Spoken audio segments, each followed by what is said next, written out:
Shalom Elohim, Bapak Ibu dan teman-teman terkasih dalam Tuhan Yesus Kristus. Puji Tuhan, kita berjumpa kembali dalam program Kesaksian Iman yang luar biasa ini. Puji Tuhan, saya merindukan selalu Bapak Ibu dan teman-teman semua ya, sehat, bahagia, dan dalam perlindungan Tuhan yang sempurna. Dan tentunya diberkati Tuhan berlimpah-limpah dan menjadi berkat bagi banyak orang dan memuliakan nama Bapa kita yang di sorga. Puji Tuhan, puji Tuhan, puji Tuhan. Baik, hari ini kita akan mendengarkan kesaksian dari Ibu Siti Nurlela Yusuf ya, seorang mantan muslimah yang luar biasa pertobatannya di dalam hidupnya yang penuh dengan lika-liku, penderitaan, lika-liku rumah tangga. Beliau akhirnya menemukan Yesus Kristus oleh karena di dalam kegalauannya, kegamangannya, imannya berantakan, agamanya carut-marut, dia tidak menjalankan syariat agamanya dengan baik atau dengan ketat, hanya sekedar percaya, hanya sekedar beragama, hanya sekedar beriman, tapi tidak tahu isi Qur'annya, kitab sucinya. Beliau kesulitan membaca kitab sucinya, dan akibatnya imannya menjadi galau dan masalah rumah tangganya begitu ruwet karena beliau menikah dengan seorang Katolik. Nah, bagaimana kisah pertobatannya yang luar biasa ini? Mari kita saksikan bersama-sama. Tuhan memberkati. Pertama-tama saya ingin perkenalkan diri, nama saya Nurlela Murini. Sebetulnya nama kecil saya Siti Nurlela Yusuf, tapi setelah saya menikah, last name saya pindah ke Murini. Nurlela Murini. Nurlela itu nama dari kecil ya, nama lahir. Saya lahir dari keluarga Muslim, of course. Papa mama saya sudah pergi ke haji, sudah melakukan itu juga. Saya bersaudara 9, saya anak nomor 10, tapi yang satu sudah meninggal. Jadi saya anak nomor 9. Jadi awalnya saya mengenal Tuhan Yesus itu panjang ya pergumulannya. Nggak langsung instan kenal gitu, nggak.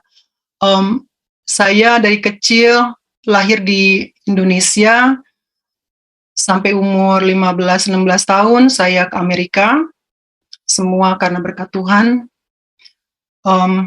Saya ber-10 bersaudara, saya anak paling kecil, nomor 9, saya punya adik 1. Jadi jangka saya dengan adik saya tuh kayak 4 tahun. Terus kakak saya 6, saya punya 6 sister sama 3 brother, 3 laki-laki, 6 ya, 6 sister. Maaf saya agak gugup. Terus dengan berjalannya waktu, saya tuh nggak pernah yang namanya mengenal Tuhan secara spiritual, secara rohani. Saya grow up dari keluarga Muslim, ya, tetapi keluarga kita tuh kayaknya ya layaknya orang Muslim mungkin ya, kebanyakan begitu saja gitu, kayak ya sudah, kamu menjalankan apa yang kamu, maksudnya kita disuruh mengaji juga iya, kita sholat juga iya waktu saya kecil, tapi tidak selalu diharuskan, tidak kayak yang dipukul atau gimana gitu kalau nggak sholat, enggak. Pernah juga sih, maksudnya waktu saya masih kecil tuh, saya tidak tinggal dengan orang tua, saya tinggal dengan kakak saya dari saya masih umur 10 tahun begitu papa saya meninggal, umur 10 tahun, itu tahun 86 papa saya meninggal. Saya tinggal dengan kakak, tapi sebelum itu keluarga saya baik-baik saja. Keluarga saya baik-baik, saya masa kecil tuh nggak ada yang kurang ya untuk menurut saya, karena saya merasa bahagia. Jadi dengan berjalannya waktu, sampailah kita di sini, di Amerika. Itu pergumulannya juga nggak langsung pergi ya ke Amerika, itu karena saya ditinggal sama mama, tinggal sama papa. Saya nggak merasakan kasih sayang dari kedua orang tua saya. Saya kebanyakan kasih sayang saya dari kakak saya, yang perempuan dan yang laki-laki. Kita termasuk keluarga yang nggak berkecukupan, tapi ya oke lah. Karena tiap kali kita, maksudnya kakak saya yang kedua, yang pertama itu sudah, waktu mereka kawin, mereka punya penghasilan sendiri, jadi kita bisa hidup dari mereka juga. Setelah mama saya papa saya dan mama saya pernah pergi ke haji, mereka pernah jadi TKW. Saya masih umur kayak 6-7 tahunan kayak gitu. Kita berpindah-pindah rumah, kita nggak pernah, saya nggak pernah merasakan kita punya satu rumah yang toh itu untuk rumah saya grow up gitu. Saya tumbuh di situ, enggak.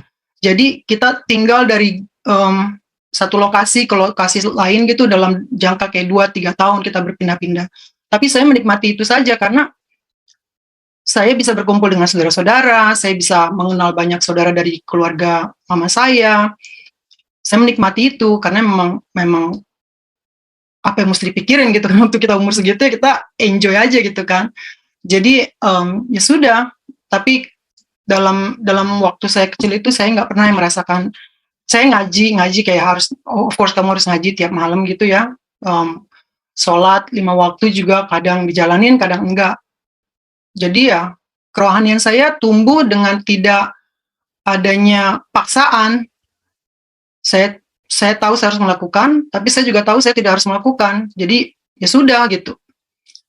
Nah setelah saya menginjak masa remaja umur 15-16 tahun, saya harus ke sini, saya tidak mengerti kenapa saya harus ke sini, tapi dengan cara mama saya udah pergi ke sini duluan, harus bekerja di sini sendirian, jadi babysitter, terus akhirnya dia dikasih kayak sponsor dari salah satu bosnya untuk mengambil 5 anaknya yang di Indonesia untuk dibawa ke sini sebelum mereka menginjak umur 18 tahun.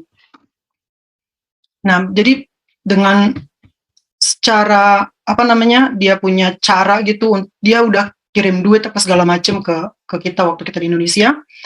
Dia juga berjuang untuk kita semua, untuk ambil kita dari Indonesia, untuk bawa kita semua dari Indonesia dari Jakarta ke Amerika. Itu dengan dia punya cara yang saya bilang benar-benar ini ya, sebagai ibu gitu ya, benar-benar luar biasa juga ya. Jadi saya bersyukur dengan Tuhan, dengan segala apa yang mama saya lakukan itu benar-benar pengorbanan.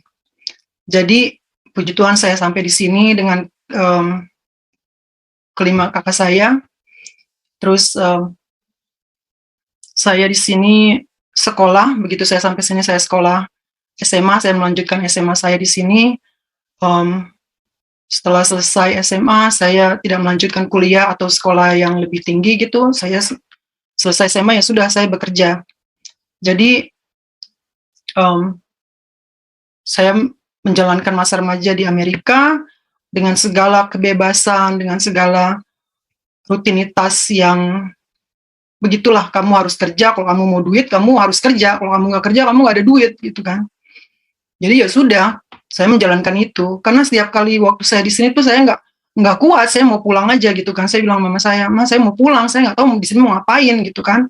Saya nangis, kadang tiap malam saya nangis, saya nggak betah di sini, saya mau pulang, saya nggak bisa bahasa Inggris saya masih acak-acakan. Terus saya bilang, "Mama, kapan dong saya boleh pulang?" Karena waktu saya kesini tuh, saya taunya mama saya tuh bilang, "Ya udah kamu ikutin aja, kalau kamu nggak betah nanti kamu boleh pulang," katanya, paling 1-2 tahun katanya gitu kan. Jadi ya udah saya bilang oke, saya ikutin. Tapi kakak-kakak saya yang laki-laki tuh, karena kita kesini berempat, kakak saya cowok semuanya dibawa ke sini sama saya. Adik saya sebetulnya harus ke sini juga ikut, tapi dia waktu itu nggak diizinin sama kakak ipar saya karena dia jadi anak angkat kakak ipar saya gitu. That's a long story, but anyway, jadi pas dia belum menginjak usia yang harus ke sini, jadi kita berempat ke sini sama kakak saya laki-laki 3 orang. Udah, jadi mereka kerja, saya sekolah. Nah, jadi setiap itu tuh saya pengennya minta pulang balik ke Indonesia. Tapi mama saya bilang, "Kamu harus kerja dulu." Begitu saya selesai SMA, saya disuruh kerja. Jadi kalau misalnya kamu mau pulang, kamu harus kerja, katanya. Ya udah, akhirnya saya kerja. Kebetulan waktu itu ada department store yang butuh orang, jadi saya kerja di situ untuk mula-mula selama 3 bulan. Dari situ saya dapat pekerjaan lagi di roti bakery company. Di situ saya mulai kerja dari tahun 96 hingga sekarang. 96-97 hingga sekarang saya kerja di situ. Nah, jadi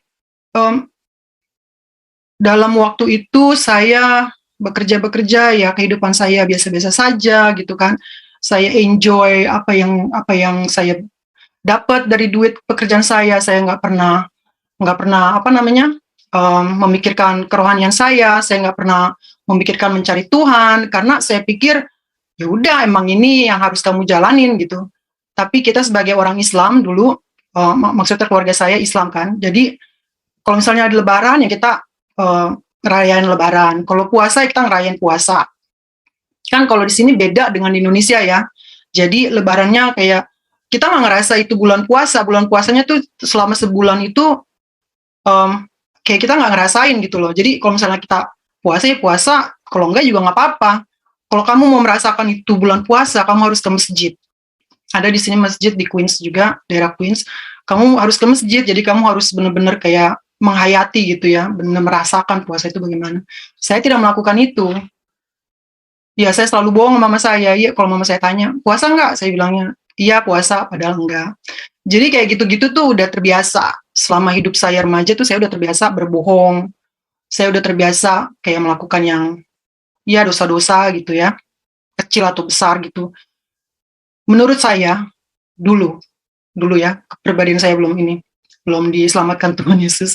Yang saya tahu tuh kalau selama dosa itu tidak nimbul, ya nggak apa-apa, lakuin aja. Penting kamu mau sholat, kapan juga nggak apa-apa gitu kan. Sholat aja, berdoa aja gitu. Jadi saya tuh dengan pemikiran seperti itu, saya pikir ya sudah, asal kamu nggak boleh membunuh, kamu nggak boleh mencuri, yang benar-benar kamu bakalan masuk penjara gitu, jangan gitu kan. Jadi ya sudah saya jalanin itu. Saya kerja, pulang kerja, ya aktivitas saya seperti itulah. Kerohanian saya benar-benar kosong, kering, tidak ada sama sekali. Dengan berjalannya waktu, saya lupa, saya pernah menikah. Sebelum saya menikah ini, saya pernah menikah tahun 2000, kalau nggak salah 2000 deh, 98, 99 saya menikah dengan seorang laki-laki, of course, orang Indonesia juga, tapi pernikahan itu tidak berlangsung lama, hanya 2 tahun kalau tidak salah. Terus saya bercerai. Puji Tuhannya waktu itu saya tidak dikaruniai anak. Jadi saya menceraikan dia, saya minta saya mau dibebaskan. Jadi sudah, saya bercerai dengan dia, ya saya menikmati kehidupan single saya gitu ya. Nah dari situ saya menjalankan kehidupan saya biasa-biasa saja, tapi pergumulan terus ada. Nah saya tidak peduli, pergumulan itu kan emang udah bumbu kehidupan, jadi saya jalanin gitu. Saya tidak mengenal Tuhan, saya tidak mengenal yang kerohanian itu apa. Saya tidak mengenal Al-Quran saya. Yang saya tahu bacaan Al-Quran itu yang saya hafal aja, kayak surat Al-Fatihah, surat Anas, kayak gitu-gitu. Pokoknya yang saya udah hafal dari kecil. Itu yang saya tahu. Selebihnya saya tidak tahu. Ya kalau boleh dibilang saya Islam KTP. Terus apalagi saya bertumbuh besar di sini kan, jadi tambah bebas aja gitu, pergaulan apa segala macam tambah bebas. Jadi ya namanya saya terjatuh dalam kedosaan itu pasti gitu kan, nggak mungkin enggak. Jadi ya sudah, saya jalani hidup itu dengan semaksimal mungkin, sebisa saya. Puji Tuhannya ya saya terus bekerja gitu loh, saya terus menghasilkan duit, menghasilkan berkat gitu ya. Jadi saya bisa bantu mama saya, bisa bantu saudara-saudara yang membutuhkan di Indonesia. Kalau ada bencana-bencana gitu, mama saya bilang, Ella kirimin duit buat sini, saya kirim. Ella ngirimin duit buat sini, saya kasih gitu kan. Ya itu berkat dari Tuhan, tapi saya nggak menyadari kalau itu berkat dari Tuhan. Saya taunya ya saya kerja keras kok, kenapa enggak gitu. Kan saya bikin duit, kenapa saya enggak spend itu duit gitu loh. Jadi saya nggak memikirkan itu berkat atau enggak. Nah, dengan perjalanan hidup saya itu, awalnya saya bisa kayak dijamah mungkin ya, dijamah Roh Kudus, dijamah Tuhan Yesus itu mungkin awal-awalnya sih tahun 2019, begitu saya mengalami pergumulan yang benar-benar besar ya.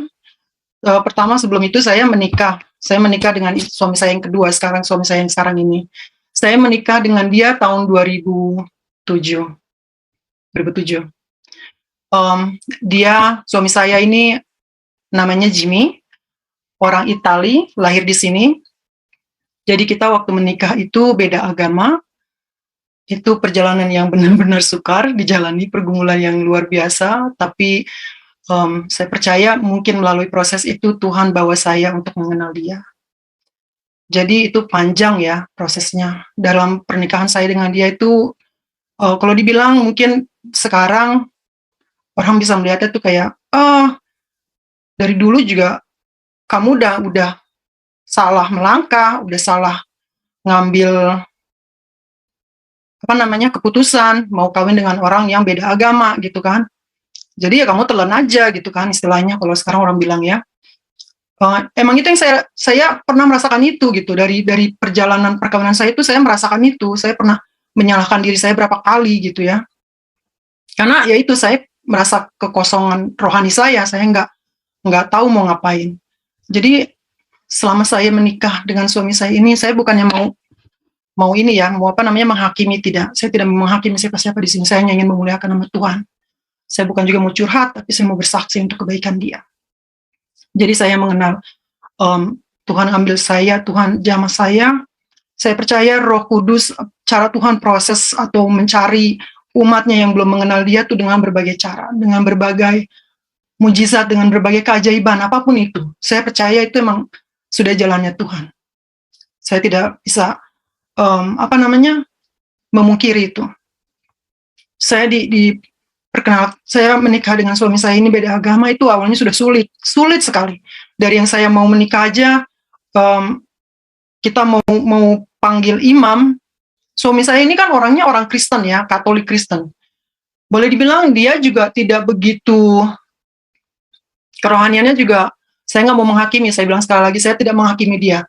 Tapi dalam pertama saya mengenal dia itu, saya pikir dia juga biasa-biasa aja gitu kan, nggak yang mengikut Tuhan Yesus sampai semananya gitu. Jadi tapi dia nanya sama saya waktu sebelum kita menikah, dia nanya sama saya, kalau misalnya kita berpacaran gitu dalam waktu kayak 6 bulan, 7 bulan, saya bilang sama dia, waktu kita pertama kali kenalan, saya bilang, saya bukan mau mencari boyfriend, saya bilang, saya mau mencari pasangan yang bisa membimbing saya bilang, saya mencari apa namanya pasangan hidup untuk selamanya. Soalnya saya udah punya pengalaman bercerai. Saya bilang, saya nggak mau bercerai untuk kedua kali atau ketiga kali, saya nggak mau. Jadi sudah cukup itu. Terus dia bilang, saya juga mencari istri, saya bukan mencari pacar untuk cuma setahun atau 2 tahun, tidak. Dia bilang gitu. Terus dia bilang, ya udah kita jalanin. Saya bilang gitu sama dia. Tapi saya bilang lagi, banyak background saya tuh nggak sama kamu. Saya dari keluarga besar. Saya bilang, keluarga saya 10. Kami bersaudara bersepuluh. Mama saya single parent, saya bilang. Jadi kamu nggak bisa menghakimi mereka atau bagaimana, kamu terima saya, kamu terima juga keluarga saya. Dia bilang, ya sama, saya juga begitu. Saya punya kami bersaudara 7 orang, dia bilang. Mama saya single parent, dia bilang gitu. Jadi kalau misalnya kamu emang siap ya, kamu harus terima juga keluarga saya seperti saya menerima keluarga kamu. Saya bilang, oke, good. So di pikiran saya, we're in the same page gitu, we're in the same base-nya tuh sama gitu ya.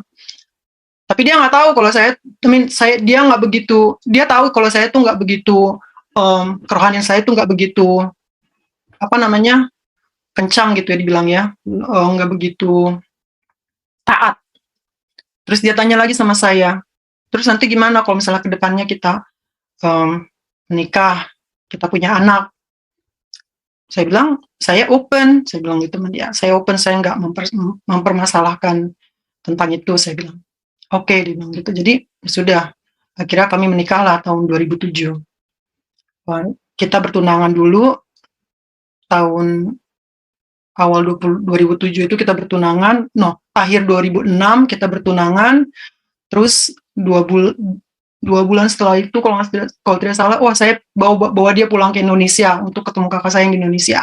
Saya bawa pulang dia ke Indonesia tahun 2006 karena kebetulan kakak saya yang laki-laki juga menikah di Indonesia. Jadi kita balik ke Indonesia, saya bawa dia pulang. Nah setelah itu kita balik ke sini 2 bulan atau 3 bulan setelah itu saya ngecek, nggak tahu saya hamil gitu.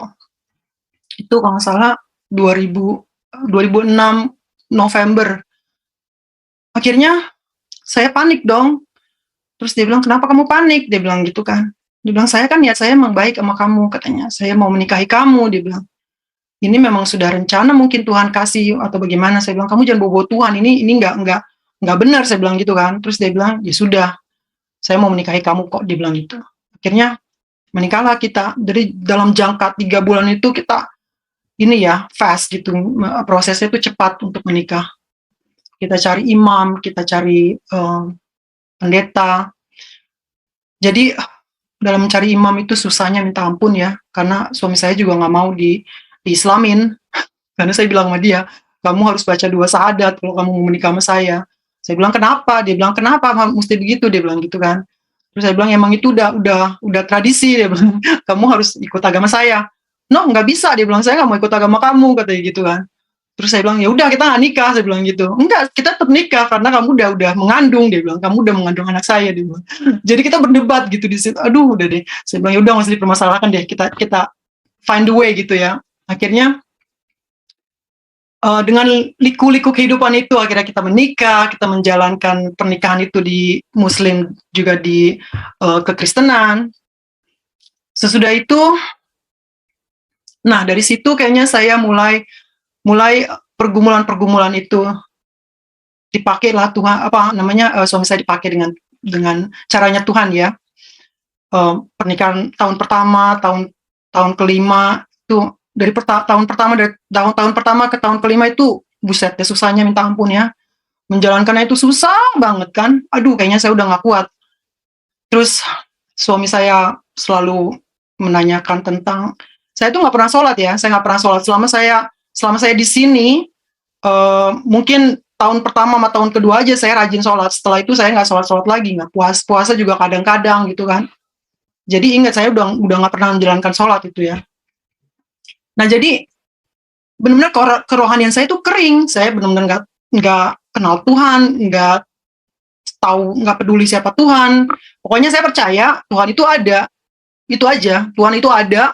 Tuhan itu yang menciptakan bumi dan alam semesta. Karena saya ada basicnya dari Islam dulu. Dibilang Tuhan itu yang Maha Esa. Tuhan itu yang Maha Besar. Tuhan itu Maha Adil. Tuhan itu Maha segala-galanya. Saya percaya itu. Saya bilang oke. Nah jadi prosesnya itu dari tahun pertama, tahun kedua, ketiga, keempat, kelima itu sampai tahun ketujuh tuh saya udah nggak sanggup. Saya bilang sama dia udah deh kamu mendingan kita cerai deh. Saya bilang gitu kan. Saya berapa kali tiap kali kita ada pergumulan tuh saya selalu minta cerai sama dia. Karena saya udah nggak kuat saya bilang. Jadi setiap kali saya berantem tuh saya lari ke orang tua saya lari ke mama saya. Karena saya tinggal di Long Island, di sini bilangnya di Long Island tuh daerah suburban ya. Jadi jaraknya tuh 1 jam atau 1,5 jam dari mama saya tinggal. Mama saya tinggalnya di Queens.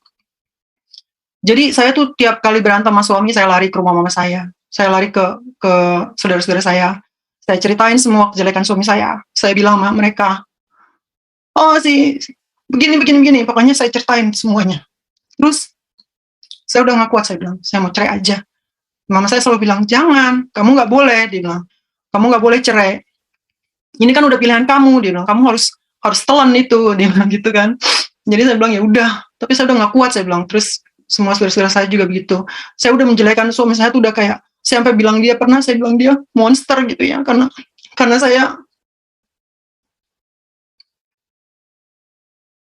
begitu luar biasanya pergumulan saya dengan dia. Saya sudah tidak sanggup menjalaninya. Sementara anak saya waktu itu masih umur 5 tahun, 6 tahun, 7 tahun tuh saya menjalankan itu. Jadi saya bilang sama dia,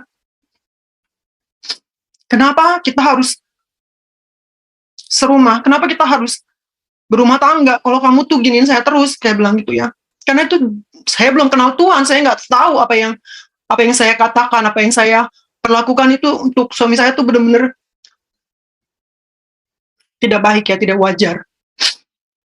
Saya menyalahkan itu semua ke diri saya sendiri.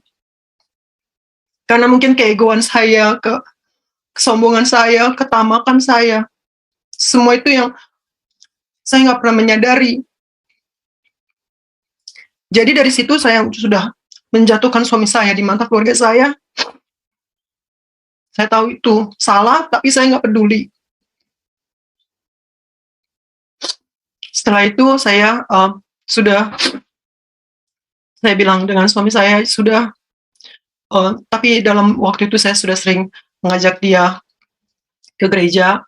Saya bilang, "Kok kamu gak ke gereja?" Saya bilang, "Ke gereja," saya bilang gitu kan. "Ayo saya ikut sama kamu ke gereja." Jadi dia bilang, "Oke, asal kamu ikut sama saya fine," dia bilang gitu. Akhirnya kita ke gereja. Saya selalu mengingatkan suami saya, "Kamu harus, apa namanya, memperkenalkan anak-anak kita untuk mendidik anak kita dalam keagamaan, untuk mengenal Tuhannya," saya bilang. Eee, kan kalau saya nggak mungkin bawa dia ke agama saya kan, saya bilang gitu, karena dia sudah dibaptis. Terus dia bilang, "Iya iya." Akhirnya kita dalam perjalanan itu kita sering ke gereja, jadi saya ikut aja sama dia ke gereja. Kadang dia mendengar sama saya, kadang dia tidak mendengar. Jadi kalau kita di gereja gitu, kalau kita pergi ke gereja tuh saya sudah kayaknya nyaman gitu, saya sudah kayak, "Oh begini cara orang Kristen menyembah Tuhan." Jadi kita 1 jam di dalam gereja gitu saya benar-benar menyerapi gitu ya. Saya coba coba menyerapi, saya coba mengerti gitu. Satu hal yang saya suka gitu kalau setiap kali saya ke gereja tuh pujian-pujiannya. Saya suka banget pujian-pujian, saya selalu buka buka itu bukunya, saya selalu, apa namanya, ikut pujian-pujiannya. Terus setelah saya pulang, saya merasa nyaman, saya merasa tentram. Saya tidak share ini ke dia. Jadi saya cuma bilang, "Ya sudah kita jalanin saja hidup." Nah, dari situlah kayaknya mungkin prosesnya Tuhan kasih terjadi ya. Saya lebih lebih, mencari-mencari bagaimana sih sebetulnya Tuhan itu benar ada apa enggak sih gitu kan. Tahun 2019 pergumulan lagi terjadi dalam hidup saya. Saya sudah memutuskan untuk ingin bercerai dengan suami saya. Saya keluar dari rumah, 2 bulan saya menetap di rumah ibu saya.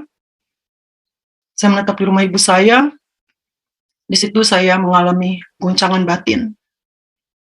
Karena saya mengalami goncangan batin itu, saya nggak tahu mau bagaimana.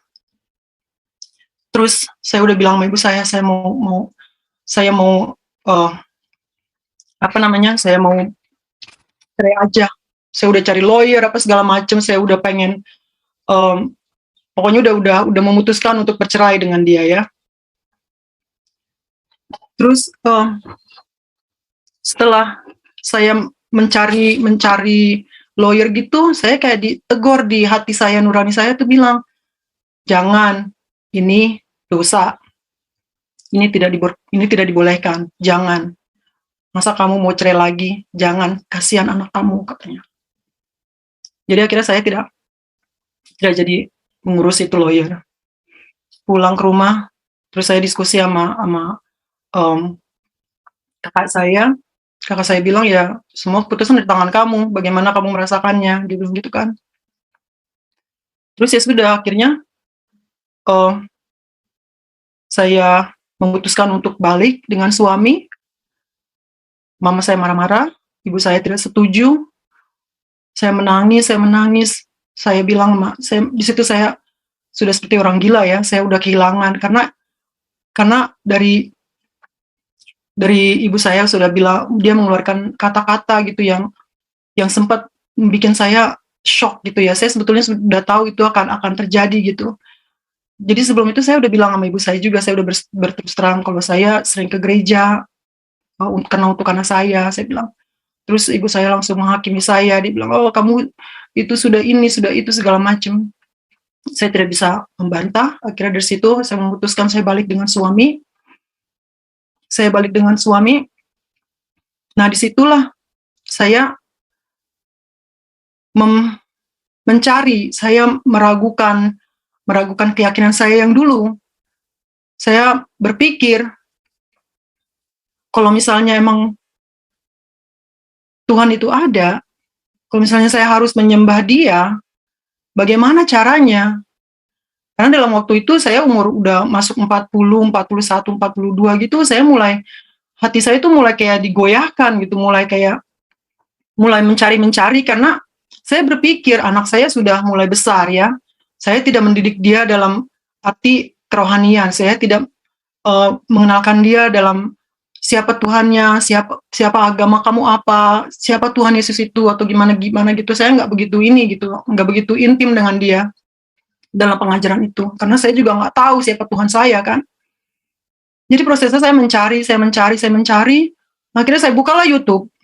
Saya buka YouTube. Itu tahun 2019 itu. Saya masuk tahun 2019, September, Oktober, November itu saya mencari. Saya dapat YouTube. Pertama saya lihat YouTube-nya kesaksian dari Pak. Saya belum lihat Miracle TV waktu itu saya tidak mencari. Saya dapat kesaksian dari Apology, terus saya lihat Pak Samsudin Ibrahim, kesaksian dia juga saya lihat di YouTube, terus saya mencari lagi kesaksian yang lain. Terus saya kayak merasa kok ini benar nggak sih gitu kan ini cuma YouTube gitu, benar nggak sih gitu. Terus akhirnya saya buka lagi juga, saya pengen tahu lagi bagaimana untuk belajar keislaman gitu. Saya mau tahu gitu kan. Saya baca Al-Quran lagi. Tapi dalam hati saya kok susah banget ya. Saya harus mulai lagi dari awal ini. Saya harus mengerti dulu bahasanya, baru saya bisa mengerti apa yang Tuhan mau dari saya. Kok kayaknya ribet banget ya. Itu pemikiran saya ya. Itu individual saya, personally, saya merasakan itu. Saya nggak ngerti, saya bilang. Kok Tuhan tidak memudahkan cara gitu. Jadi saya berpikir, saya merenungkan itu. Kok Tuhan tidak memudahkan cara untuk umatnya? Kalau dia memang sayang sama umatnya, kenapa ini tidak dimudahkan untuk ada keintiman? Kenapa itu dipersulit gitu ya? Saya bingung itu. Akhirnya dalam perjalanan saya mencari itu, saya buka-buka YouTube terus. Saya belajar. Terus saya lihat channel YouTube Christian Prince. I don't know kalau saudara-saudara mungkin tahu juga Christian Prince ya. Dia seorang apologet yang mengupas kitab-kitab di Al-Quran, terus mendidik, mengasih pengetahuan gitu. Di situ saya tiap hari saya buka YouTube dia, tiap hari pulang kerja di tren, di kereta gitu ya, perjalanan kereta balik, saya belajar banyak di situ juga. Saya bilang, wow, oh begini, wow, saya nggak menyangka gitu ya. Jadi iya ya, bener ya. Saya juga pernah berpikir, kok kenapa kita perempuan ya, kadang di Muslim kan kalau kita lagi dapat haid, kita nggak boleh sholat gitu kan, nggak boleh berpuasa. Jadi itu juga salah satu alasan yang sering saya pakai waktu bulan puasa tuh, saya sering pakai ke mama saya bilang saya lagi dapat haid. Saya lagi dapat haid gitu kan. Jadi mama saya selalu nggak ini, oh oke. Gitu aja, itu salah satu. Saya jadi berpikir, kok kenapa harus berhenti gitu. Maksudnya ya, saya tahu alasannya. Mereka bilang ya kamu karena lagi berdarah gitu kan, kamu nggak suci, kamu nggak holy gitu. Maksudnya kamu nggak pantas untuk sholat gitu loh. Oh ya sudah. Jadi saya tambah merenungkan itu. Iya ya, kok Tuhan yang dulu keyakinan saya kok nggak gampang ya diinin ya, susah banget gitu kan. Ya sudahlah, mungkin emang itu ada ajarannya gitu. Jadi ya sudah. Tapi saya tuh tetap gigih mau kenal Tuhan Yesus. Karena setiap kali saya ke gereja dengan suami, saya merasakan kedamaian itu, merasakan kenyamanan itu, penuh sukacita. Itu saya rasakan. Nah, begitu masuk tahun 2019 atau pergumulan yang saya benar-benar udah batin tuh benar-benar udah nggak sanggup ya, saya hampir mau bunuh diri juga ya. Saya bilang sama Tuhan, saya minta, Tuhan tolong, saya ini mau balik dengan suami saya. Bagaimana caranya supaya saya bisa balik dengan suami saya? Saya bilang. Saya berdiskusi sama suami saya bilang, kamu tahu kalau saya balik sama kamu, mama saya tuh udah bakal disown saya bilang, udah bakal membuang saya, karena di pikiran mama saya tuh, di pikiran keluarga saya semua, kalau saya balik ke suami dan anak, mereka pikirnya saya bakalan jadi pengikut Kristus. Saya bilang sama mereka, keyakinan itu bukan dari kamu, dari mama, atau dari brother saya, atau dari semuanya. Itu keyakinan itu dari hati. Kamu yang memilih, bukan bukan dari maksudnya kenapa harus karena saya lahir Muslim, jadi saya taunya Muslim aja, Islam aja gitu. Saya nggak saya hanya mengikuti agama dari orang tua, dari keturunan, karena saya nggak pernah menyadari itu gitu kan. Kenapa saya nggak boleh mencari, saya mau mencari Tuhan saya siapa. Jadi pas saya bilang begitu dengan mama saya bilang, ya sudah, kalau misalnya kamu mau balik sama suami kamu bakal nggak welcome di sini.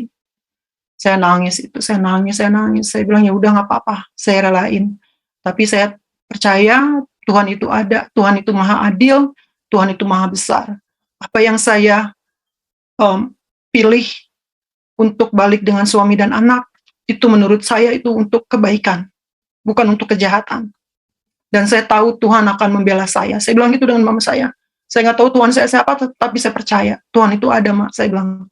Terus mama saya bilang, sudah, pergi sana katanya. Pergi sana kamu, mencari siapa Tuhan kamu katanya.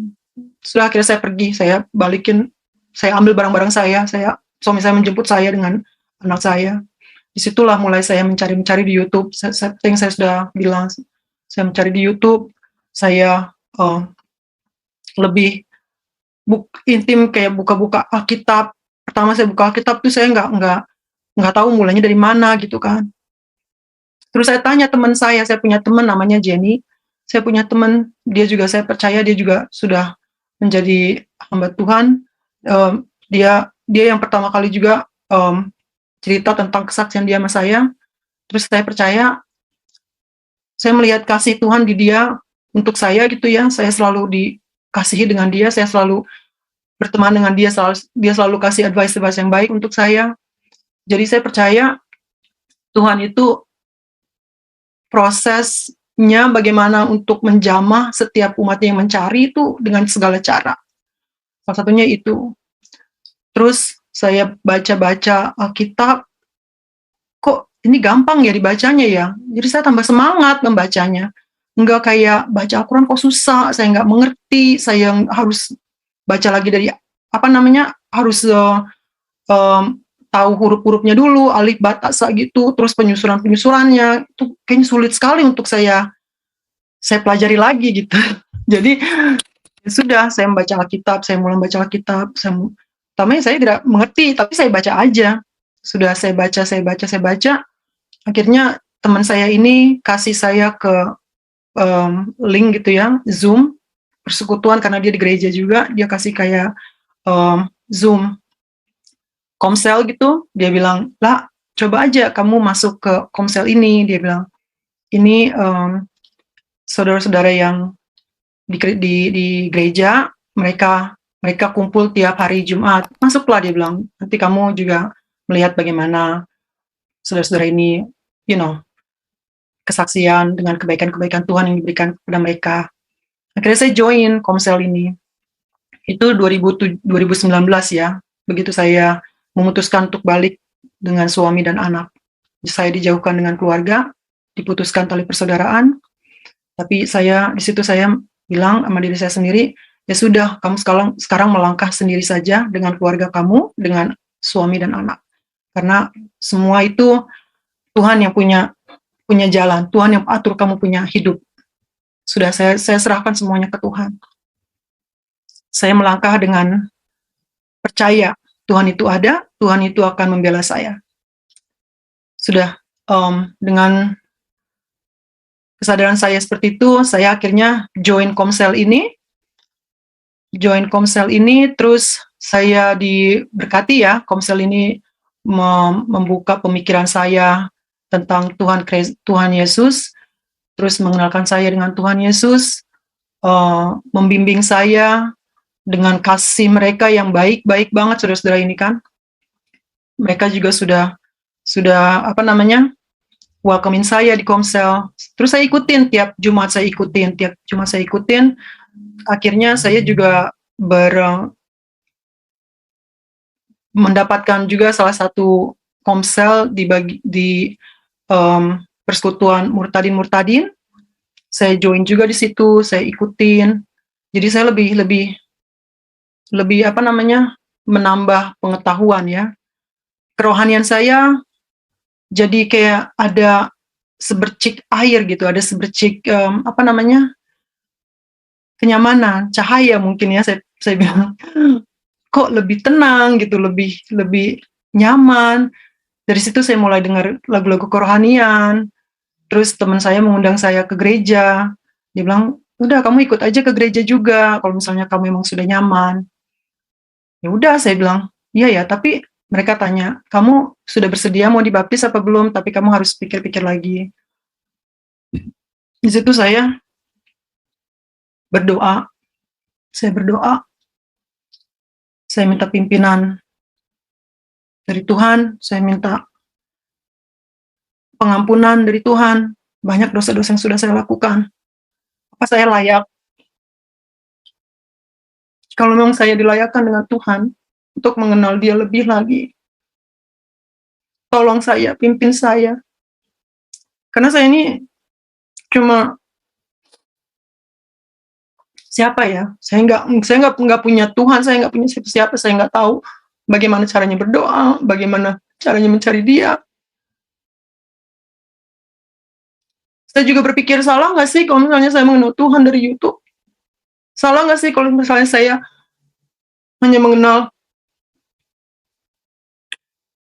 pengetahuan ini dari YouTube, tapi kayak ada yang kasih kenyamanan di saya.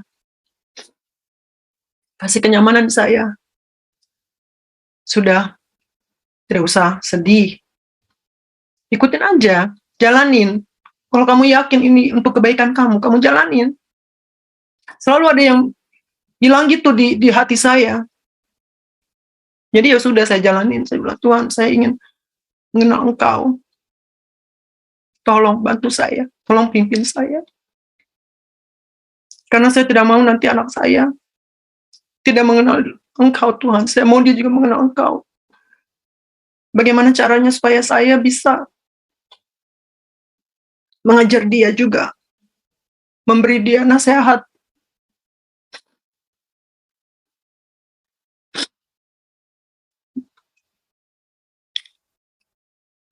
Jadi di situ saya mulai membaca-baca Alkitab lebih lagi, perjanjian lama, perjanjian baru. Biar saya tidak ngerti, tapi saya terus baca, saya minta pimpinan Roh Kudus.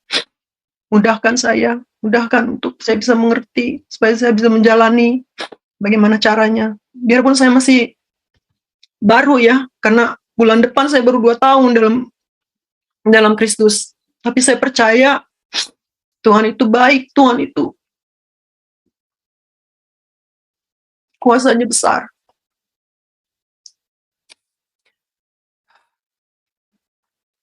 Ada di Injil Ratapan 3 ayat 22 dan 23 ya.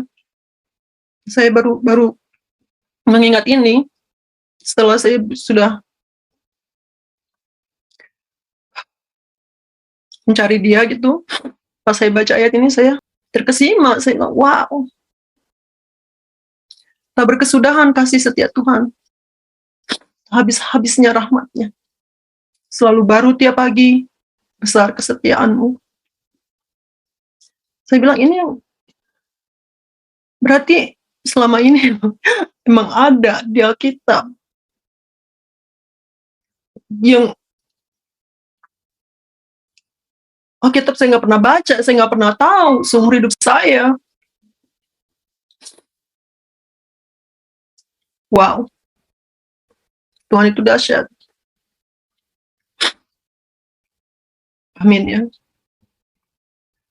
Nah, dalam jangka waktu yang saya decide saya mau baptis,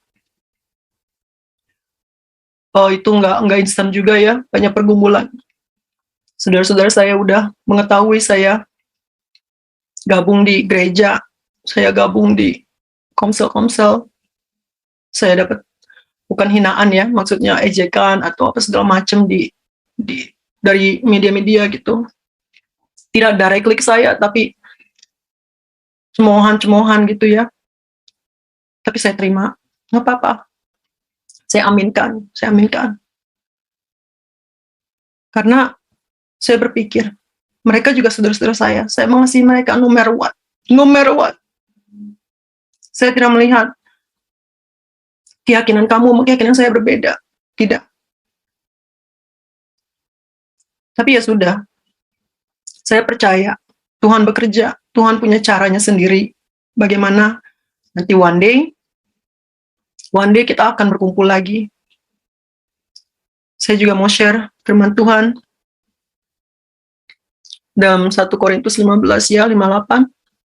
Ayat yang 58. Karena itu saudara-saudaraku yang kekasih, berdirilah teguh, jangan goyah, dan giatlah selalu dalam pekerjaan Tuhan. Saya percaya itu. Saya terus bacakan itu. Saya mau Tuhan giat. Saya mau taat denganmu Tuhan. Karena sebelumnya saya tidak taat denganmu. Bagaimana caranya Tuhan kuatkan saya. Saya ikut di komsel, saya ikut. Akhirnya saya dibaptis tahun 2020, Oktober 10.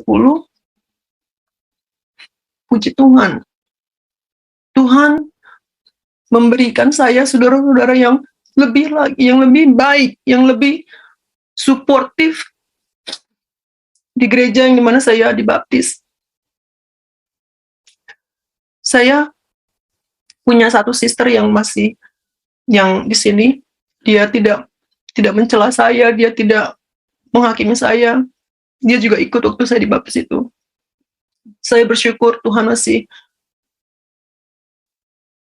mengizinkan dia untuk melihat saya dibaptis. Sampai sekarang juga dia masih dalam pergumulan ya, tapi saya percaya firman Tuhan bilang satu orang diselamatkan, seisi rumah akan diselamatkan juga. Saya percaya dengan waktu Tuhan, bukan waktu saya. Dengan waktunya, saya percaya keluarga saya akan diselamatkan juga, satu demi satu. Setelah itu, prosesnya tidak mudah ya, setelah saya dibaptis, tapi saya dikelilingi dengan saudara-saudari yang terkasih dalam Yesus. Mereka baik, mereka luar biasa, kasih saya semangat, kasih saya support. Mungkin mereka sekarang ada juga di Zoom ini. Sister-sister saya yang dari church, Sister Helen, Kartika, saudara saya Rani, luar biasa, mereka menguatkan saya. Saya percaya ada juga pasti di firman Tuhan, kamu kehilangan orang-orang dekat, nggak apa-apa. Tuhan akan beri kamu lebih lagi. Saya pernah ingat ke adik saya bilang, sebelum saya pergi dari rumah mama saya, adik saya pernah bilang, kamu mau, kalau emang kamu decide, kamu mau kehilangan 100 orang, untuk satu orang aja ya udah, katanya gitu. Saya bilang, saya nggak mau kehilangan siapa-siapa, karena kalian saudara saya nggak mau kehilangan siapa-siapa. Saya bilang. Tapi kalau emang itu yang kamu omongin, kamu yang perkatakan, itu terserah kamu, saya bilang gitu. Saya tidak ingat firman Tuhannya di mana, tapi saya pernah baca, pernah dengar juga. Jadi saya percaya, saya menjalankan mengikut Tuhan Yesus itu bukan sia-sia. Saya bukan seperti ya, saya sudah dimerdekakan dari kegelapan itu juga. Saya percaya Tuhan Yesus luar biasa. Dia yang maha mempunyai kita semua, mempunyai apa yang kita miliki, itu bukan kita yang milik, itu dia yang punya. Saya serahkan semuanya kepada Tuhan. Dia kasih saya berkat untuk memberkati orang lain, itu juga punya dia. Saya hanya mau Tuhan pakai saya sebagai alatnya. Jadi pergumulan saya dengan suami itu lambat laun mulai berkurang setelah saya menerima Tuhan Yesus. Karena saya menerima Tuhan Yesus, saya dibaptis, tidak ada paksaan dari siapapun. Itu murni dari hati saya. Tidak ada yang menyuruh saya, kamu harus dibaptis. Itu murni dari hati saya. Saya mau mengikut Tuhan yang benar. Gimana kamu bisa tahu Tuhan itu yang benar? Ya, pas saya baca Yohanes juga itu, Yohanes 1 ayat 1,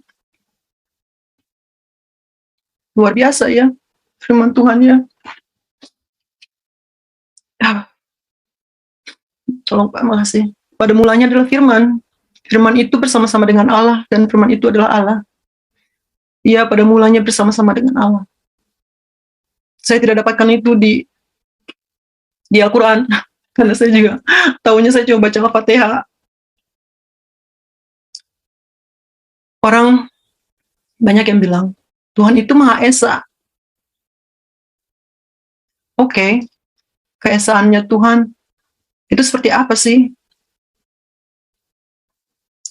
Terus saya juga pernah bertanya-tanya, banyak yang selalu bilang Tuhan yang Kristen itu 3 katanya, Bapa, Son, Anak, dan Roh Kudus. Saya tidak mengerti itu sebelumnya. Tapi setelah saya ada dalam Tuhan Yesus, itu dipermudahkan untuk saya lebih pelan-pelan mengerti ya. Saya bilang, wow, dahsyat benar.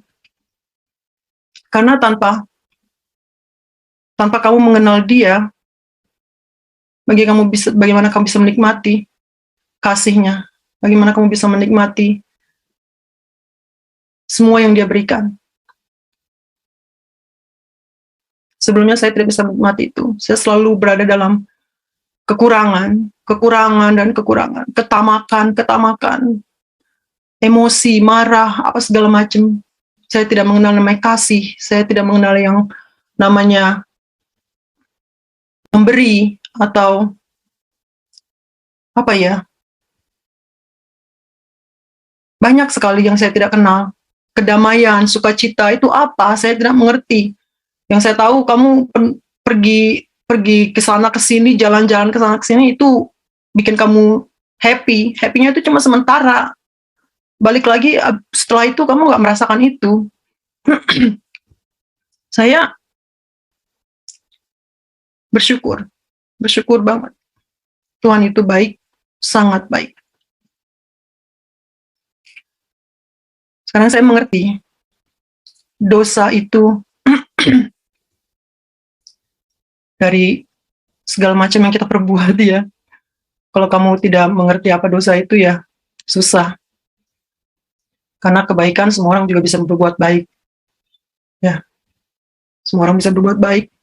Mereka bisa berkata apapun dengan berbohong apa segala macam. Itu memang sudah sepertinya kayak saya dulu juga saya begitu. Saya tidak mempermasalahkan itu. Tapi setelah saya dalam Tuhan Yesus, saya mengerti. Karena dalam Romanya yang 12 ayat 2, janganlah kamu menjadi serupa dengan dunia ini. Jangan. Ada ayatnya juga dalam Roma 8. Tapi berubahlah oleh pembaruan budimu, sehingga kamu dapat membedakan manakah kehendak Allah. Apa yang baik, yang berkenan kepada Allah, dan yang sempurna. Luar biasa, amin. Saya belum pernah loh baca Alkitab sebelumnya.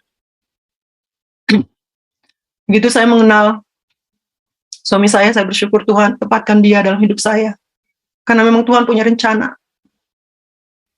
Rencananya Tuhan itu yang bikin saya amazed. Suami saya, kalau saya udah bilang segala macam kejelekannya dia tuh, tapi dia tetap masih mau menerima saya. Saya percaya Tuhan juga pakai dia sebagai alatnya untuk memproses saya. Saya percaya dengan segala cara apapun yang Tuhan lakukan untuk memilih saya dari 9 bersaudara. Tuhan memilih saya. Kenapa kok Tuhan milih saya? Apa yang spesial dari saya?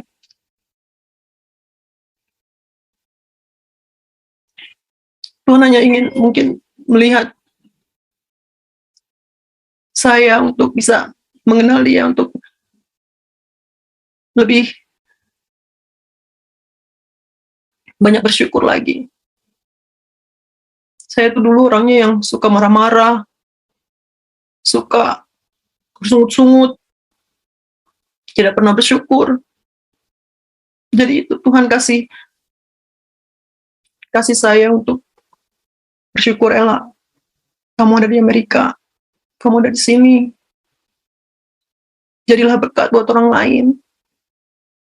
Bimbinglah anak kamu supaya dia mengenal siapa Tuhannya juga.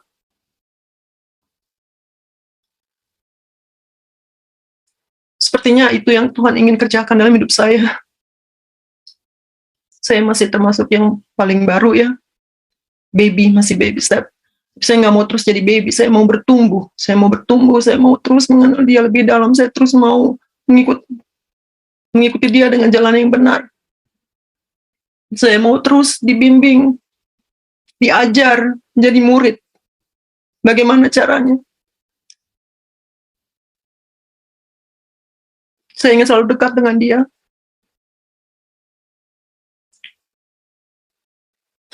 Saya terus baca firman-firman Tuhan.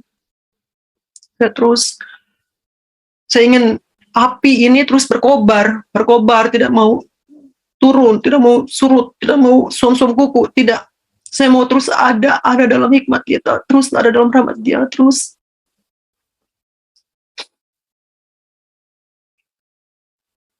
Ada ayatnya dalam Roma 8, 1-2 ya, yang bunyinya seperti ini, firmannya seperti ini. Demikianlah sekarang, tidak ada penghukuman bagi mereka yang ada di dalam Kristus Yesus. Roh yang memberi hidup telah memerdekakan kamu dalam Kristus dari hukum dosa dan hukum maut. Saya pegang juga itu. Ya, mengikut Tuhan Yesus emang banyak rintangan, banyak cobaan, banyak pergumulan, tapi ya itu hidup ya.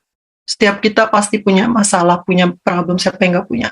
Pasti punya pergumulan, mungkin beda-beda ya, tapi ya itulah Tuhan kasih kita free will, Tuhan kasih kita apapun yang di dunia ini, supaya kita bisa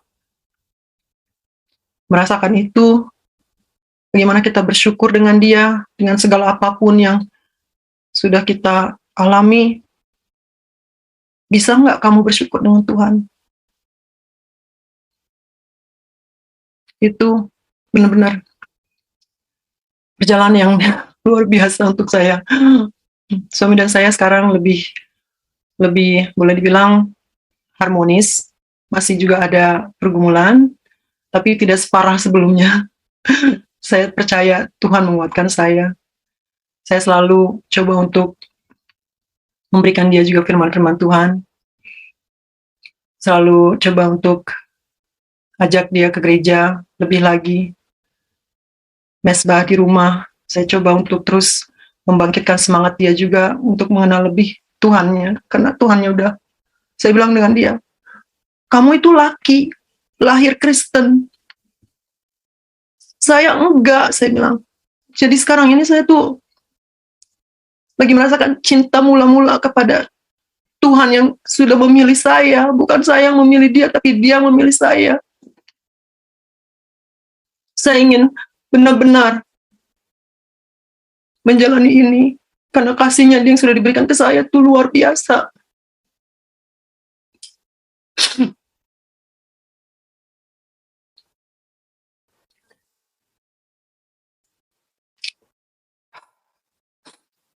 Saya habiskan waktu saya dari lahir sampai 40 tahun, saya baru bisa menemukan Tuhan. Itu suatu anugerah. Saya bilang, saya bukan menghakimi kamu tidak merasakan itu. Tapi ini journey-nya saya merasakannya sekarang. Jadi kamu harus benar-benar mengenal Tuhan kamu, karena dia tuh amazing. He's great. Enggak ada yang bisa didescribe-in.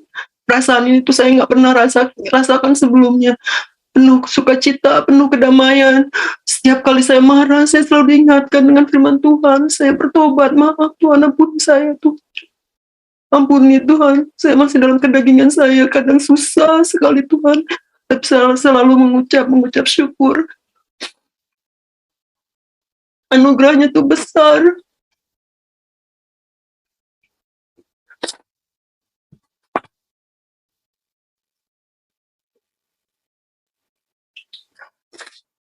Saya pernah berpikir saya tidak mungkin kuat. Saya tidak mungkin bisa untuk menjalani hidup ini tanpa orang tua saya, tanpa mama saya, tanpa keluarga saya tidak bisa. Tahun pertama itu berat untuk saya selalu nangis. Saya bilang, "Mak, suami saya, kok mereka bisa begitu ya? Bisa memutuskan hubungan persaudaraan hanya karena keyakinan," saya bilang. Kenapa mereka harus begitu? Tapi ya sudah, saya berikan semua ke Tuhan. Saya bertanya dengan Dia, "Tuhan, Tuhan Yesus, Engkau baik, Engkau tahu kerinduanku Tuhan. Engkau tahu kerinduanku. Kalau Engkau bisa Tuhan memilihku sebagai anak-Mu, Engkau bisa menjamah hatiku Tuhan. Aku percaya Engkau juga bisa menjamah keluargaku, Engkau bisa menjamah hati mamaku, semua keluargaku Tuhan. Dengan Roh-Mu yang kudus, dengan Roh-Mu yang ajaib, dengan Engkau punya kuasa. Aku percaya Tuhan, Engkau bisa. Dengan kehendak-Mu, dengan waktu-Mu."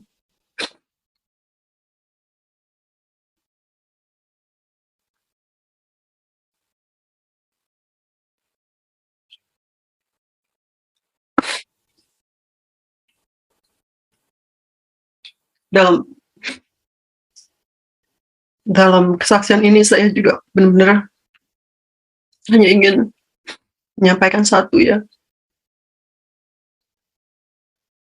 Pergumulan itu pasti akan ada. Tapi saya percaya Tuhan Yesus itu yang ajaib. Tuhan Yesus itu ada. He is the living God. He knows kalau kamu lagi jatuh, kamu lagi tersungkur. Dia tahu, dia bisa menjamah kamu, dia bisa menguatkan kamu. Maaf kalau saya terlalu emosi.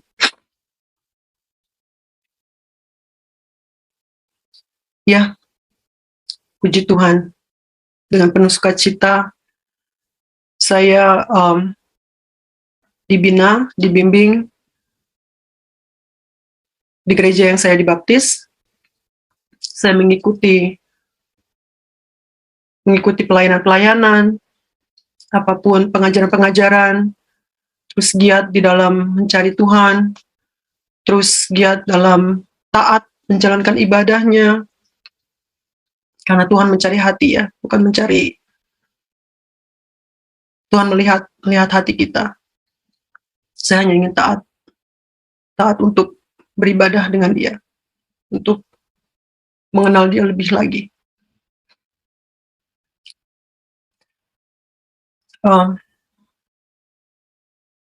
Selebihnya saya serahkan semuanya ini ke tangan Tuhan, karena prosesnya masih panjang. Saya percaya saya akan terus Tuhan bimbing saya dalam Roh Kudus, dalam pengajaran-pengajaran yang saya sudah ada dalam gereja ini, gereja Bethlehem ini. Saya percaya saya akan terus bertumbuh di situ, karena mereka pengajaran-pengajaran yang mereka berikan benar-benar bermanfaat untuk saya. Mengenal Tuhan Yesus itu benar-benar anugerah luar biasa. Saya tidak akan meninggalkan Tuhan Yesus baik kapanpun. Tidak. Karena saya percaya Dia adalah Tuhan. Dia adalah Tuhan, Juru Selamat saya. Ya, itulah Tuhan Yesus Kristus yang besar. Shalom, selamat malam. Sis Rani, apa kabar? Puji Tuhan, luar biasa. Amin. Silakan langsung apa yang ingin dibagikan pada malam hari ini. Oh ya, sekedar informasi, Sis Rani adalah teman dari Sis Ella. Dan mereka berdua juga sama-sama dari seberang. Puji Tuhan, silakan Sis. Shalom, selamat malam semua. Saya sedikit Shalom. mau membagikan kesaksian juga. Saya ponakannya Sister Ella, dan kami memang lahir dari keluarga seberang yang cukup keras ya, ininya garis Islamnya. Papa saya Makassar, papanya Ella Bugis. Buat saya itu dulu didikan Islam yang kami terima luar biasa ya, diajarkannya gitu kan, sampai saya sama Sister Ella waktu itu menerima ajaran itu jadi hafalan karena kami berdua ketakutan nggak ada damai sejahtera gitu, maksudnya mengikutinya. Jadi disuruh belajar ngaji, nggak tahu ininya, kami menghafal jadinya gitu. Dan mungkin saya sama Ella punya background yang berbeda. Saya masa lalu dan sama Ella mungkin beda, tapi sama jalan ceritanya. Kami berdua sama-sama dibuang. Saya sedikit bersaksi sebentar. Saya 13 tahun jadi pecandu narkoba. Saya putus hubungan sama Ella. Mereka berpikir, keluarga saya berpikir saya diputuskan, dipisahkan oleh keluarga saya, dan mereka memutuskan tali persaudaraan. Ya, Mereka menganggap saya udah mati, ada yang bilang saya overdosis, ada yang bilang saya udah meninggal, ada yang bilang saya di penjara, sampai akhirnya selama 20 tahun Tuhan luar biasa, dan saya mengucap syukur dengan berkembangnya zaman. Tuhan pertemukan saya dengan Ella setelah hampir 20 tahun kami berpisah. Kita ketemu lagi di dunia maya, di Messenger, karena saya waktu itu saya penasaran gitu kan. Saya cukup dekat sama Ella. Walaupun dia tante saya satu sekolah sama dia, saya satu kelas sama dia. Saya cuma waktu saya ada di panti itu, saya masuk panti rehabilitasi karena memang saya waktu itu Tuhan temukan saya ya. Saya juga nggak ada bedanya sih sebenarnya kesaksian saya sama Ella. Saya doa seorang pecandu. Waktu itu saya cuma bilang, Tuhan saya capek. Mohon maaf mungkin bahasa saya waktu itu bahasa jalanan ya, karena saya belum tahu berdoa. Saya cuma bilang, udah capek jadi pecandu, nggak tahu mau pulang kemana ini. Waktu itu saya habis mencuri di rumah, mencuri emas, mama saya mencuri uang keluarga saya nggak berani pulang, saya cuma ada di halte. Saya bilang saya udah nggak tahu mau kemana, saya capek jadi pecandu, gimana besok. Dan akhirnya saya tahu Tuhan ada, Tuhan bawa saya ke jalan-jalannya itu, bawanya jadi jalannya tuh arahnya ke mengenal Kristus gitu. Sampai akhirnya di situ saya masuk program selama hampir 5 tahun saya di panti. Saya ngikutin program 1 tahun karena saya pecandu kan, saya diproses di situ. 3 tahun saya pegang pelayanan wanita, saya menjadi kepala pondok. Waktu itu di panti itu dibilangnya home director. Saya nanganin wanita-wanita yang kecanduan, saya nanganin wanita-wanita prostitusi karena penginjilan kami ke arah situ. Dan akhirnya saya dibebaskan untuk megang HP, saya dibebaskan untuk belum ada HP waktu itu, belum secanggih sekarang. Saya boleh ke warnet. Sampai akhirnya saya bertemu sama Sister Ella, dan saya penasaran waktu itu, cari-cari di Facebook. Saya nggak tahu nama dia pakai Morini kayak yang saya kenal. Tante saya ini namanya Siti Nurlaila. Saya cari dia, kok jilbaban semua. Saya bingung kan. Saya penasaran waktu itu. Waktu saya ikut program di panti, leader saya selalu ngomong, berdoa untuk keluarga, berdoa untuk keluarga. Terus oke, saya hanya ngikutin bimbingan aja kan, oke. Saya nggak percaya gitu, karena garis keturunan kami kan berat lah gitu untuk menerima. Bahkan pada saat itu ya kalau mau dibilang orang Kristen ya, kalau bisa jangan satu gelas, jangan satu piring, jangan satu sendok, haram karena mereka makan babi dulu gitulah ininya ya. Terus akhirnya saya cuman ya udahlah, saya ikutin aja perintah pemimpin saya. Dan waktu saya ketemu sama Ella, saya kaget dan saya menangis, bukan karena saya sedih.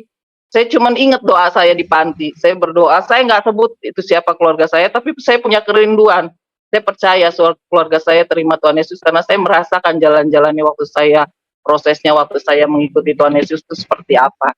Dan buat saya amazing banget gitu, Tuhan pilih Ella ini, yang Tuhan yang pilih gitu, sampai saya menangis waktu itu dia undang saya, sama-sama kita beribadah, sampai saya bilang sama Tuhan, ya ampun Tuhan, baru kali ini gitu, maksudnya saya ikut sama-sama Ella beribadah, memuji Tuhan, dengerin firman walaupun lewat media gitu ya, lewat Zoom.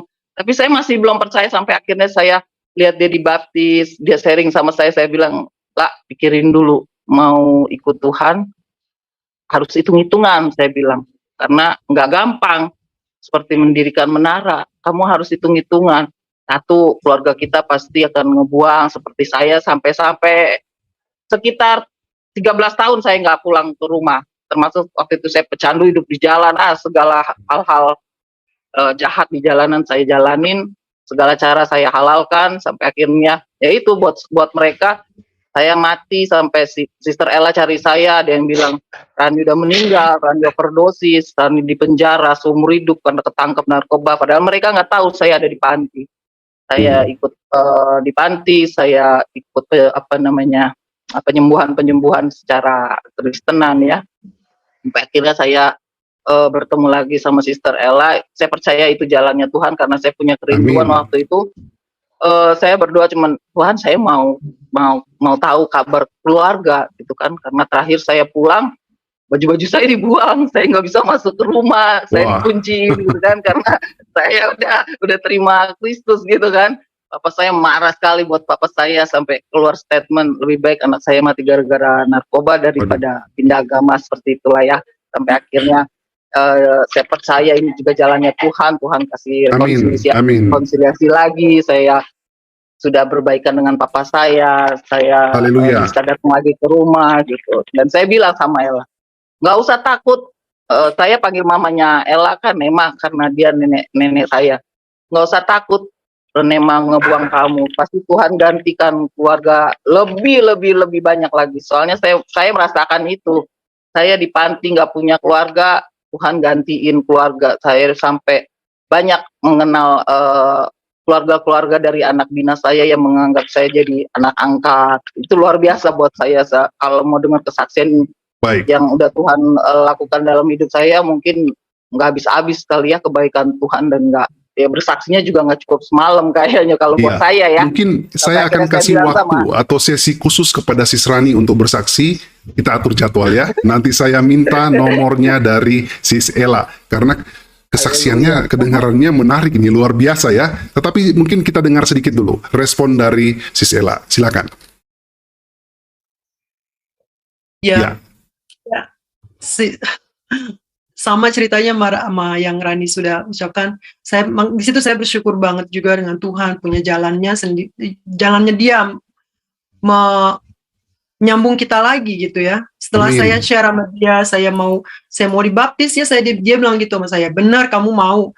Terus dia suka share tentang kebaikan Tuhan dalam hidup dia. Saya bilang wow, sampai segitunya ya, benar ya. Saya bilang gitu tuh waktu saya belum decide mau dibaptis. Dia bilang iyalah, Tuhannya orang Kristen itu hidup, dia bilang. Itu yang saya pegang. Benar hidup. Terus dia bilang iya beneran, lu baca Bible, baca kitab-kitab deh pokoknya kalau lu nggak percaya. Itu di situ juga salah satunya yang menguatkan saya jadi ya deh, saya mau coba baca, saya mau belajar. Di situ begitu saya bertemu sama Sis Rani ini, aduh benar-benar itu suatu anugerah ya, karena kita udah lama sekali tidak bertemu, yaitu kita bertemu di Messenger, di Facebook lagi. Puji Tuhan. Gitu. Luar biasa ya. Saya dari New York juga, teman Ella udah lama. Dulu saya kenal sama Ella, saya ketemu sama Ella tuh di klub, lagi clubbing. Terus udah lama nggak ketemu, udah ketemu, terus ketemu di Elmhurst, dia lagi anehnya tuh dia kok ketemu terus gitu ya, ketemu terus. Ella kenapa kok kamu kan Long Island itu jauh dari Queens, di mana saya dan mamahnya tuh deketan rumahnya. Terus sering banget doain aja ya, Tik ya, doain aja katanya gitu. Tapi mukanya tuh kok sedih gitu dulu. Nggak tahu gimana Tuhan gerakin saya. Tuhan, aku nggak tahu masalahnya si Ella. Tuhan, aku nggak tahu, dia juga kan nggak percaya sama Tuhan Yesus. Tapi Tuhan punya jalan. Terus aku ketemu lagi, dia udah di komsel kita panggil Cool ya. itu community of love di gereja tuh dibikin gitu, kita panggilnya cool. Jadi dia terus, hah, Ella, what? Aku jadi bilang, wah, aku bersuka cita kumpul gitu ya, mau gabung. Dari itu hari pertama, hari kedua dia haus sekali. Saya lihat hatinya haus sekali. Engkau yang memilih dia, benar-benar tuh Tuhan memilih dia, dan dia tuh rasa kehausannya begitu besar akan Tuhan Yesus. Sampai benar-benar dia dibaptis dan dia ikut visi juga. Kita punya visi namanya Vision School, dia ikut juga karena kehausan dengan pengajaran dia ikuti terus. Terus dia juga berdoa bukan untuk diri dia sendiri. Dia diajarkan untuk juga berdoa untuk bangsa-bangsa yang belum mengenal Tuhan Yesus.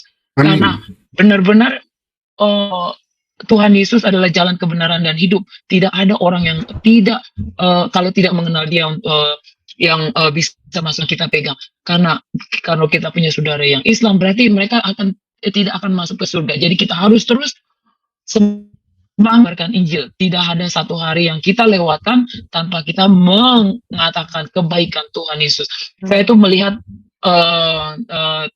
saudara saya ini begitu rindu akan kasih Tuhan, begitu rindu akan mengetahui siapa Yesus. Saya begitu melihat pertumbuhan dia sampai sekarang dia melayani di gereja. Tuhan benar-benar membawa dia tuh nggak in the circle lagi di bulatan gitu ya kayak roda, tapi saya melihat pertumbuhan dia tuh dari sedikit demi sedikit gitu ya, sampai benar-benar wow, pokoknya perubahan demi perubahan, cinta kasih dia luar biasa. Saya melihat sendiri gitu, dari dia kita clubbing bersama-sama sampai kita melayani Tuhan bersama-sama, dan semuanya Tuhan seperti Pastor Paulus bilang, yang di belakang kita sudah sekarang, yang di depan kita yang akan Tuhan sudah rencanakan dan ada pada Ella. Saya percaya. Saya terus berdoa juga, kita semua berdoa untuk keluarga Ella juga, biar semua, saya kenal keluarga Ella, kayak saya pertama-tama kenal Mama Ella ya kayak, karena saya pernah kerja di kapal, bertahun-tahun saya kerja di kapal, udah rindu gitu ya, saya nggak bisa pulang dulu, rindu mau gitu ada keluarga Indonesia. Tuhan bawa ke keluarganya, saya panggil mamanya Ella mama juga, karena mamanya Ella tuh kayak orang tua yang paling tua di New York ini, dan kalau lebaran itu benar-benar kayak Indonesianya enak banget. Setiap lebaran saya ketemu sama mamanya Ella. Saya belum kenal Ella sebelum itu, nggak begitu dekat gitu. Saya lebih dekat Ella Kristen sekarang ini juga. Dulu mah cuman lebaran aja kita ketemu. Tapi luar biasa, Tuhan Yesus luar biasa. Tuhan Yesus yang memilih Ella. Tuhan Yesus yang memilih Ella. Bukan kita yang memilih Tuhan, tapi itu kita. Aku terus semangatin Ella.